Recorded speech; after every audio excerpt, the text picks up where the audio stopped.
Hello there everyone, welcome back to the channel. My name is Elliot Webber and welcome once again to episode 2 of Webber's Race Rundown. That is right, it is the second edition, the second BTCC edition of Webber's Race Rundown. Of course, if you don't know already, this is a series where I talk about the previous rounds of racing, that being of course either BTCC or TCR UK. This is of course the BTCC one.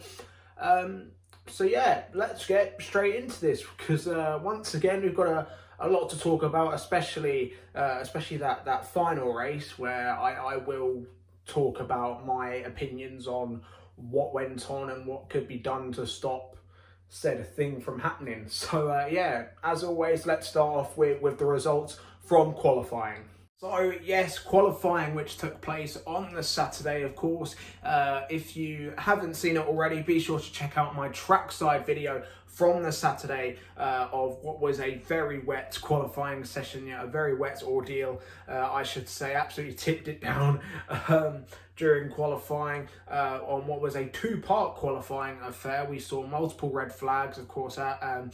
Of course, I mentioned two-parter. It was, of course, the return of the top 10 shootout, the second of the 5 times we will see it this year. And it was Dan Camish, of course, the star of, almost sort of the star of Donington Park, taking 2 wins, of course, coming in to this round championship leader. Dan Camish with very little hybrid, the least amount of hybrid this weekend, or well, in qualifying at least, the least amount of hybrid, and he took pole position by almost 0.3 of a second. It was an unbelievable lap time, and done it at the dying seconds of the session as well. So Dan Camish, we've spoken about it. I spoke about it at Donington, but it does seem like Dan Camish could be a genuine threat to the championship fight.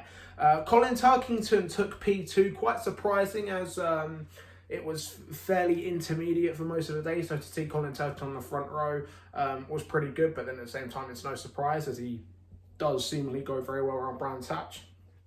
And another man who goes well around Brands Hatch was P3's Jake Hill. He took the 3rd position on the grid, so that is of course the top 3. Dan Camish for Napa Racing, Colin Turkington for Team BMW, and then Jake Hill for Laser Tools MB Motorsport, of course, with BMW as well. My stars of the session, plural, because there were multiple stars across the weekend, but my stars of qualifying, I'm going to say Bobby Thompson, who did incredibly well through the entirety of the weekend, but in qualifying he starred as well, putting his Cupra P6 on the grid, along with his teammate Dan Lloyd, who was P9, and then Ronan Pearson as well gets another one of my stars of the session, putting his car in the top 10 by 1,000th of a second over his teammate Tom Gilton.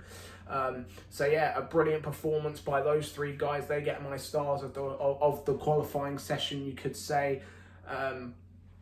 So yeah, an awesome job by the team whole crew. It does seemingly like that Cupra can now fight within the midfield and get those top 10s.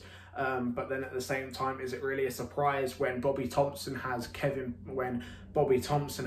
Plowman and Dan Lloyd has Kevin Berry working on those cars? But now let's get into race number 1. So race number 1 kicked off, of course, Sunday morning in what was a much drier affair. There were some dark clouds in the sky during race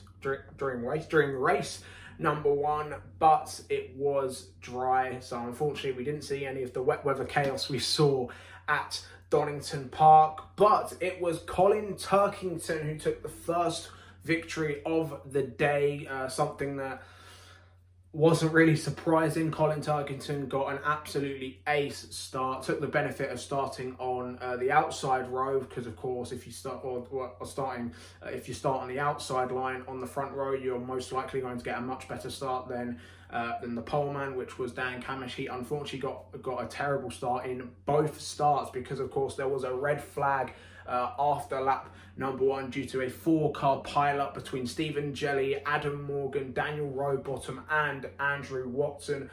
Very unfortunate for the majority of those guys involved. What happened was Dan Rowbottom and Stephen Jelly were side by side, and then unfortunate contact due to a gap that was ever closing.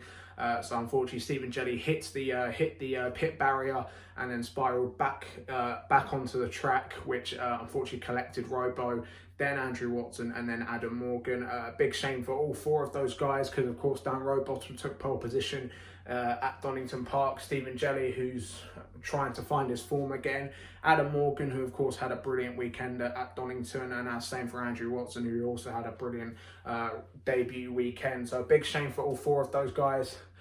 Stephen Jelly would unfortunately miss race 2 due to the damage inflicted, but he would go back out for race number 3. But then after the red flag, of course, it was returned to the original grid spots, I believe, due to the red flag countback rule. And again, another poor start by Dan Camish, which unfortunately as well led to him losing second place to Ash Sutton. Of course, with Turkington taking the win, Ash Sutton took second place, with Dan Camish having to settle for third place. It was I was quite surprised by Dan Camish's pace. I would have thought that he would have at least tried to have passed Ash Sutton, but no, it just seemed like Ash Sutton had probably the fastest car all weekend, and I will again talk about Ash in races 2 and 3. So yeah, Ash Sutton P2 and Dan Camish P3, with of course Colin Turkington taking the win. Now let's move on to race 2. In fact, no, my star of the race, or driver of the race, is a little award I give to every single in every single race. And my star of the race, to put it simply, I'm going to say Colin Turkington. Once he took the lead twice, he never looked back, and it was a very traditional Colin Turkington type victory. You know, he didn't get his elbows out because he didn't need to, because he was so far in front. It was a typical Colin Turkington victory. It was in fact his 64th career victory, which now officially puts him second on the all-time winners list in the BTCC. Of course, he has now surpassed Matt Neal, who had 63 or has 63 wins, and of course Colin is now just 33 wins away from equaling Jason Plato. So yeah, not too far behind is Colin. But yeah, now let's move on to race number 2. So race number 2 kicked off, of course, with Colin Turkington on pole position in what was once again an even sunnier race. It was probably the sunniest and hottest, or the brightest at least it was, all weekend long. Unfortunately, it was not Colin Turkington who took 2 out of 2. It was, in fact, Ash Sutton who finally, you could say, took his first victory of 2023, something that was going to come sooner rather than later. Of course, the pace of the Napa cars recently, it seemed like it was going to be inevitable for Ash Sutton to take the win, but he pulled off an absolutely amazing move on lap number 1, essentially doing a switchback on lap 1 to take the lead, and then again never look back. It was another victory for Ash Sutton, which probably that first win puts him into the championship fight, of course, even though everyone was expecting him to be in the championship fight anyway. Another surprising driver this race was Tom Ingram, who pulled off some excellent moves during the first couple of laps to move into second place, and again never looked back. He was even catching Ash Sutton for the majority of the race, but unfortunately it just seemed like that Ash had the superior pace on Sunday, and the entire weekend it looked like that the Fords were much faster than the Hyundais. But Tom Ingram, I mean, he's a champion now, and he pulled off some champion overtakes and once again a champion drive to take P2. Colin Turkington would pretty much settle for points once again and take P3, but again it's good consistent points for Colin Turkington, something that will definitely help him at the end of the season. So of course the top 3 was Ash Sutton, Tom Ingram and Colin Turkington, but none of those drivers get my driver of the race in race 2. My driver of the race is Sam Osborne. Now I know some of you might be going, what are you on about? Like, why is Sam Osborne? He finished 10th. Well, simply put, Sam Osborne, I think, pulled off some excellent overtakes, and he showed some amazing racecraft, something that, you know, we haven't actually seen from Sam in the entirety of his career up until now. I think Sam has come a long way since his debut. Of course, we know he took his first ever BTCC podium. Whilst, yes, that was inherited, I think Brands Hatch today showed that, you know, he is a very good, well, maybe not very good, but a good peddler behind the wheel. So yeah, Sam Osborne, after another top 10 finish another top 10 finish in his career for Sam Osborne, I'm giving Sam race 2's driver of the race. Now, let's get into race 3. And my oh my, is there a lot to talk about. So the third and final race of the weekend, and I'm going to say it, the most controversial one. I think it started off with race 2 winner Ash Sutton once again putting his hand in the bowl to see where he would start and where the rest of the grid would start for race number 3. And it was not the top 12, but the top 11 this time were reversed for race number 3, which meant Bobby Thompson would take pole position in race number 3, something that I think a lot of people were happy with. Bobby, as we know, goes very well around Brands Hatch. Of course, go back a year ago, and he took his maiden BTCC podium at Brands at the Indy circuit. So a lot of people, including myself, were hoping that Bobby would finally take that maiden victory. Unfortunately, that wouldn't come because we essentially got 2 race winners in race number 3. That is because Ricky Collard, who I believe was starting in P3, yes, he was starting in P3, got an excellent start, took the lead pretty much from lap 1, and in a way sort of led from lights to flag on track, whilst Ricky Collard would put on an amazing performance, undoubtedly his best performance in BTCC to date in his career. He unfortunately was penalised, given a 10-second time penalty for track limits. Something that, this is, you know, the controversial bit. I think Ricky was robbed of that victory. I'm gonna put that out there. In my opinion, I think he was robbed. Do I think, you know, if he did, you know, I personally, I don't think he did. I know he ran wide once or twice, but I don't think that should have warranted a 10-second time penalty. I think that seems incredibly harsh.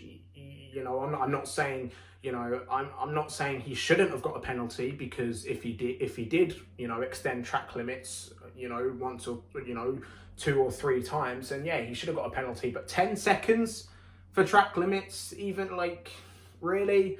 I mean, yeah, I think that's why I think Ricky was robbed. But even then, track limits are penalised if you gain an advantage, which Ricky didn't do. He did not gain an advantage. I'm going to put it out there again. Ash Sutton would obviously later go on to finish second on track, but then later inherit the race win. You know, Ash Sutton was all over the back of Ricky's rear bumper for the entirety of the race. Ever since Sutton went into P2, he was all over Ricky Collard's rear bumper. So where was the advantage gained for Ricky? He was not gaining an advantage, not on track and not in the lap times, because Ash Sutton was actually faster. I just looked at both their fastest lap times on touringcars.net. Ash Sutton was faster than Ricky the majority of the race, almost the entirety of it. And Ricky, of course, if Ricky did extend track limits, then he does get a penalty. Then he should get a penalty. But 10 seconds for something that he didn't gain an advantage on, I think is a robbery in my eyes. I think, you know, and based on performances today, Ricky should have won that race. You know, Ricky put in an absolutely immense performance today. On Sunday, you know, he was fully deserving of that win, and especially after the 2022 that Ricky had, this race win was deserved, and it genuinely feels like a robbery for Ricky and the Toyota crew as well, who of course have debuted a brand new engine this year. It's just it did leave a sour feeling in my throat. It did leave quite a sour feeling, after hearing that Ricky was penalised for track limits. But again, it's like what Tim Harvey said on the ITV coverage at the end of the day. If you're going to police it at every single corner on the track. Of course, because I forgot to mention that they were only looking at 3 corners for track limits. Why? And why were you only looking at 3 corners when you should be looking at the entirety of the track for track limits?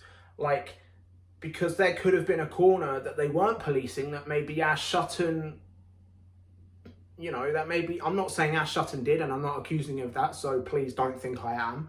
I'm just using him as an example. Let's say that Ash Sutton extended track limits on a part of the circuit that Toka weren't looking at. He could have gained maybe half a second a lap from that. Again, I'm not saying he did. It's just an example. So, why look at certain corners? That does not make sense to me at all. And that's why I think Ricky has been robbed today. Or, again, not today, Sunday. It's Wednesday when I'm recording this. If you're going to police it at every corner. That's what I'm saying, and I'm sure a lot of people will agree with me there. But yeah, anyway, I'm getting a bit off track. Anyway, Ash Sutton would of course inherit the win, his second win of the day, which would put him very much in the championship battle now, in what was actually his greatest ever weekend statistically, and I do think performance wise. Of course, behind Ricky and Ash, Bobby Thompson, he would once again take another podium, but this time, of course, he would inherit second place, his best ever finish in BTCC, which means 2024, maybe that first win will come at Brands Hatch.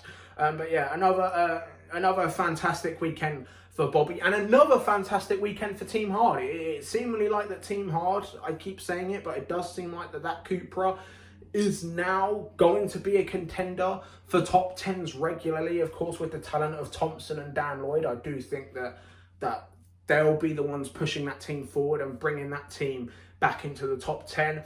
Tom Ingram, who of course would cross the line 4th, would inherit P3, something that would really help Tingram as well, because I do think he did actually outscore Dan Camish this weekend. Correct me if I'm wrong, but I do think Tingram actually outscored Dan Camish, which would really help Tingram in the championship, because of course now Dan Camish does still lead, but Tom Ingram is now only 5 points off of Camish, something that will really help Tingram. Tingram, I mentioned this last year, his consistency as well as his multiple race wins is what helped Tingram win the championship last year, and this consistency is once again really helping for Tingram, but again, he does need race wins. So the top 3 officially was Ash Sutton, Bobby Thompson, and Tom Ingram. Now, my driver of the race for race number 3, and again, I'm going to say it, it's Ricky Collard. It was an absolutely amazing defence from Ricky Collard to defend for so long on soft tyres, might I add, compared to Ash Sutton, who was in a much quicker car. And of course, a 3-time champion gunning for 4. Ricky 1000% deserved that victory, and which is why I'm going to gift him my race 3 driver of the race. Now, those are the races. Now let's talk about who is my overall driver of the day. So now, my overall driver of the day. Who do I give this to? There is once again a couple of drivers to choose from. I think Colin Turkington turned it up a notch this weekend. So did Tom Ingram. Whilst he didn't win any races, Tingram was extremely consistent this weekend. I could give it to Ricky Collard as well, but I think one race doesn't define your whole weekend. Of course it could, but unfortunately, due to Ricky only realistically being outstanding in one race, I can't give it to him. This is kind of expected, but I am going to give it to Ash Sutton, who is my overall driver of the day, purely because 2 race wins, a second place, so close to pole position as well. I think Ash Sutton was the best driver this weekend by miles. Of course, yes, that Ford has turned up a notch as well. But yeah, Ash Sutton gets my Brands Hatch Indy driver of the day. But let me know your thoughts in the comments below, guys. Who was your overall driver of the day? What were your opinions on that controversial race 3 penalty for Ricky Collard? And what are your predictions for Snetterton for rounds 7, 8 and 9? Just remembered that. If you are going to Snetterton, be sure to say hello to me, because I will be back there on the Saturday, which I think will once again be kind of exciting. I might bring back Trackside episode 5. If you want to see another episode of Trackside, let me know.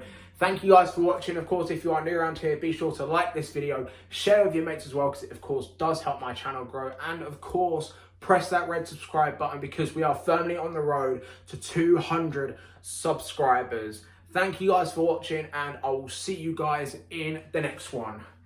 Goodbye.